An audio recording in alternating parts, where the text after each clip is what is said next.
Today, the first customers who pre-ordered iPhones mini and iPhones 12 Pro Max got their phones, and my girlfriend Katya, who's a professional wedding photographer, is not an exception. Here is a link to her Instagram, by the way. So we have decided to compare the best iPhone cameras in 12 Pro Max because it has the bigger sensor and a telephoto lens with 2.5 zoom with professional full-frame DSLR camera Nikon D780 with interchangeable lenses. What's good, guys? My name is Oleg Nikitin and you're watching No Limits On, the channel about the privilege of being a freelancer. It's all about gear, tech, videography and photography. Welcome to the channel.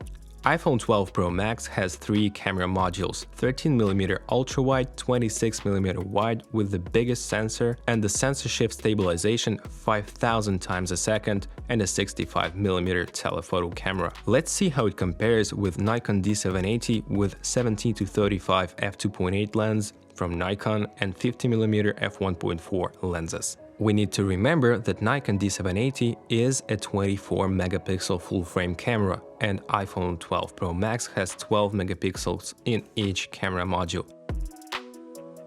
This comparison of iPhone 12 Pro Max camera and Nikon D780 DSLR is only about stills photography. As soon as I'll get my Sony a7S III, I'll make a separate in-depth video comparison as well. All the photos were taken with auto white balance, no post-production edit, just straight out of camera, and I'll show you all the settings next to the pictures. The ultra-wide camera of the iPhone allows us to put much more into the frame than we can with 17mm of Nikon lens, which is also very wide.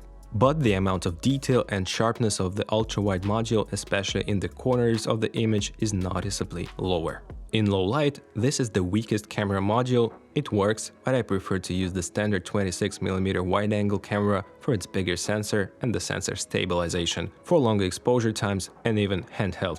But I guess with the ultra-wide module, 13mm, you'll have much more fun than with the others, because it's so wide and we're still not used to it, especially if your camera didn't have a wide-angle lens before, like a standard lens on iPhone 8 or iPhone 7 or before. And yeah, the ultra-wide on the iPhone 12 Pro Max is exactly the same like in all the 12s, even the 12 mini has the same one.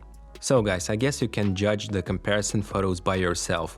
Pay attention to the sharpness, color and dynamic range especially. I have to admit that it's a joy to compose your shots with such a huge and bright 6.7-inch OLED display. And we all know that smartphones nowadays use computational photography to achieve these outstanding results. They instantly make multiple pictures with different exposures and combine them into one image, so they improve the dynamic range, overall sharpness and quality of the picture. Our regular DSLRs and mirrorless cameras don't do so, so we have to push and pull the raw images to achieve the same results. The standard wide-angle camera module now has 7 elements lens with f1.6 aperture, and it can capture 27% more light and can even provide you with a small background blur when you shoot closely to a subject. The much bigger sensor of Nikon D780 gives you much more background blur, but of course it's due to the physics, guys. iPhone 12 Pro Max has a portrait mode instead, which works even better than before thanks to the LiDAR sensor, which precisely estimates the distance from a subject and improves the artificial separation of the background and out-of-focus areas even in low-light situation. The telephoto module now has 65mm equivalent focal length, but it's a slightly slower aperture of f2.2 compared with f2.0 in the 12 Pro, the original one.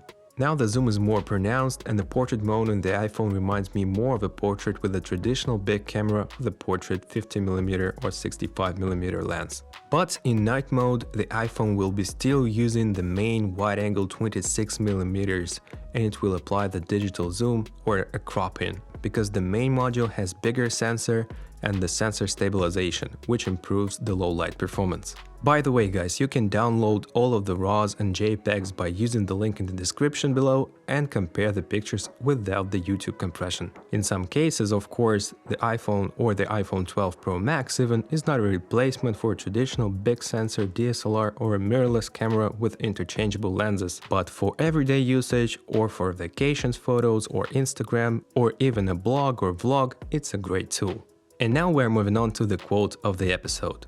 Having too much is never enough. Arianna Huffington, Greek and American author. And the question of the episode, guys, What do you think about the photos and the photo capabilities of the iPhone 12 Pro Max? Can it compete with a Pro Stills camera? Please share your thoughts in the comment section below. If you like the content on my channel and you are interested in in-depth comparison of video capabilities of iPhone 12 Pro Max with Sony a7S III, you can subscribe and hit the notifications bell so you won't miss this video. It will be highly appreciated, guys. This was Oleg Nikitin and No Limits On. Take care, guys. Bye.